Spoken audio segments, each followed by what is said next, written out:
सासू माँ हो तो ऐसी। मोनिका और तुषार इन दोनों ने भागकर शादी कर ली।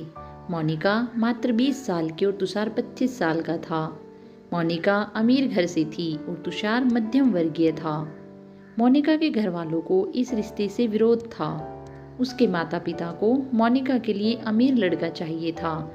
वैसे भी मोनिका के पापा के मुताबिक उसकी शादी करने की उम्र भी नहीं थी। थोड़ी सी समझ आने पर वह तुषार को भूल जाएगी, ऐसा मोनिका के पिताजी को लगता था। तुषार के माता पिता को इस शादी से कोई दिक्कत नहीं थी। मोनिका की पढ़ाई पूरी हो और तुषार को भी अपने कैरियर पर अच्छे से ध्यान देना चाहिए, ऐसी उनकी इच्छा थी। बाद में वक्त आने पर वह मोनिका के माँ पापा से बात करेंगे, ऐसा उन्होंने तुषार को बोला था। एक बार मोनिका और तुषार को बाहर घूमते हुए मोनिका के भाई ने देख लिया। मोनिका को वह जबरदस्ती से घर लेकर गया। उसके घर एक ही तमाशा होने लगा। उन्होंने मोनिका का घर से आना जाना बंद करवा दिया। लास्ट में संधि देखकर उन दोनों ने भागकर शादी कर ली। मोनिका के घर वालों ने उससे सारे रिश्ते तोड़ दिए। तुम कभी भी खुश नहीं रहोगी, ऐसे उसे बद्दुआ दी। तुषार के घर वालों को उनका विरोध नहीं था, पर उन दोनों ने लिया हुआ निर्णय उसके माँ बाप को पसंद नहीं आया। हमें एक बार बताया तो होता, हम कोई ना कोई मदद कर सकते थे। हम मोनिका के घर वालों से इस बारे में बात करते, ऐसे तुषार को उन्होंने कहा। पर अब जो हुआ सो हुआ। उन्होंने मोनिका को बहू के रूप में स्वीकार किया। मोनिका और तुषार को लेकर वह मोनिका के मायके भी गए, पर मोनिका के पापा अड़े हुए थे। उनको मोनिका का चेहरा देखना भी पसंद नहीं था। पापा के खिलाफ जाने में माँ की हिम्मत नहीं हो रही थी। मोनिका के लिए अब मायका पूरी तरह से छूट गया था। धीरे धीरे मोनिका का तुषार के घर में मन लगने लगा। अब अपना जो कुछ भी है वह यहाँ पर ही है, यह उसे समझ आ गया। मोनिका बड़े लाड प्यार से बड़ी हुई थी। उसे किसी भी काम की आदत नहीं थी। हमें ही उसे सब कुछ सिखाना पड़ेगा, यह तुषार की माँ को पता था। सब कुछ अच्छा चल रहा था, पर नियति के मन में कुछ अलग ही चल रहा था। उनकी शादी को जैसे तैसे 1 साल हुआ था और एक एक्सीडेंट में तुषार दुनिया छोड़कर चला गया। सभी पर दुखों का पहाड़ टूट पड़ा।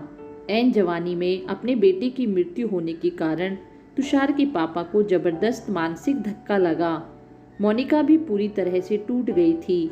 अभी तो उनकी गृहस्थी शुरू ही हुई थी। मोनिका के मायके वालों को भी यह बात मालूम पड़ी, तब भी मोनिका के मायके वाले कोई भी नहीं आए। तुषार की माँ इन सब में धैर्य से बर्ताव कर रही थी। तुषार के अंतिम संस्कार का कार्य निपटाकर उन्होंने मोनिका को उसके मायके छोड़ आने का निर्णय पक्का किया। मोनिका उसके मायके जाने के लिए तैयार नहीं थी। उन्होंने मोनिका को बहुत समझाने की कोशिश की। बेटी, तुम्हारे सामने पूरी जिंदगी पड़ी है, इसे बर्बाद मत करो। मैं बात करूंगी तुम्हारे माँ पापा से, जरूरत पड़ी तो मैं उनके पैर पकड़ लूंगी। उसे समझाकर वह उसे उसके मायके लेकर गए, पर वहां भी उन्हें निराशा ही मिली। उसके मायके वालों का गुस्सा मोनिका पर से कम नहीं हुआ। तुषार की मां ने बहुत मनाने के बाद भी उन्होंने मोनिका को माफ नहीं किया।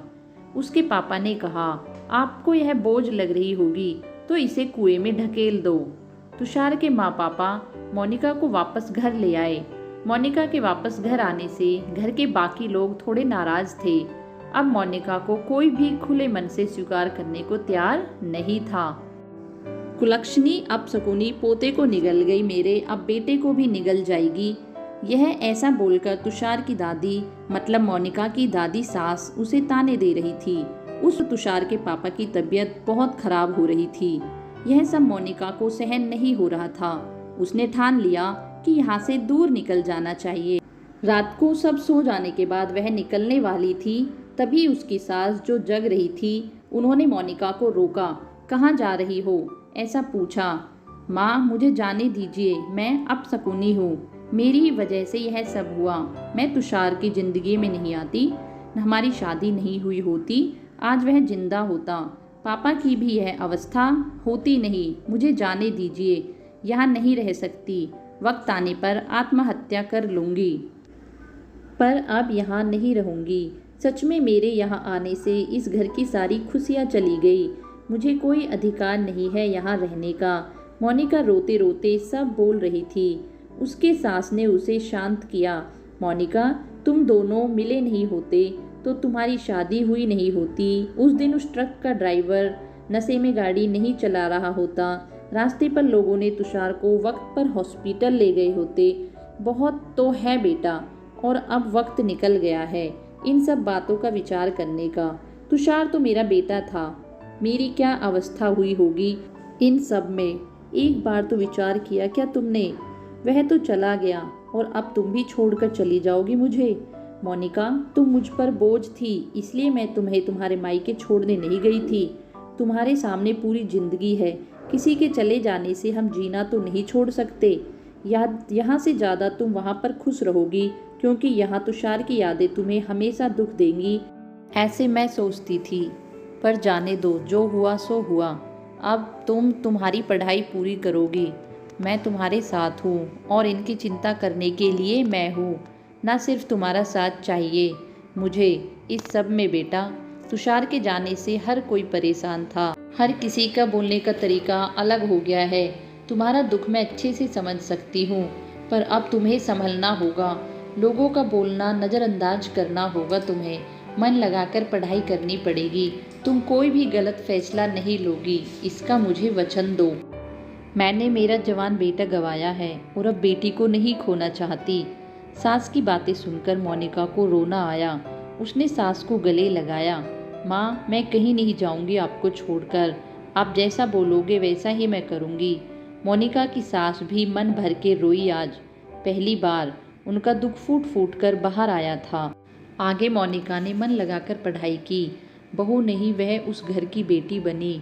बहुत सारे ताने, बुरी बातें सुनी उसने, पर हर एक राह पर उसके साथ उसकी सास थी। वो दोनों एक दूसरे की ताकत बनी। मोनिका IAS अधिकारी बनी। अब उसे दोष देने वाले लोगों का मुंह बंद हो गया। मोनिका के मायके वालों को भी यह खबर पता चली। मायके वाले भी अब मोनिका से मिलने जुलने लगे थे। मोनिका की सास ने एक अच्छा लड़का देखकर मोनिका की शादी कर दी, परंतु मोनिका कभी भी अपनी सासू माँ को भूल नहीं पाई, क्योंकि उसकी सासू माँ ने वह किया था उसके लिए जो उसकी सगी माँ भी नहीं कर पाई थी। वास्तव में बहुत कम लोग होते हैं जो दूसरों के जीवन की आधारशिला बनकर उसे ऊंचाइयों तक पहुंचाते हैं। अगर आप सबको हमारी यह कहानी अच्छी लगे तो कृपया हमारे चैनल को सब्सक्राइब एंड लाइक करें। धन्यवाद।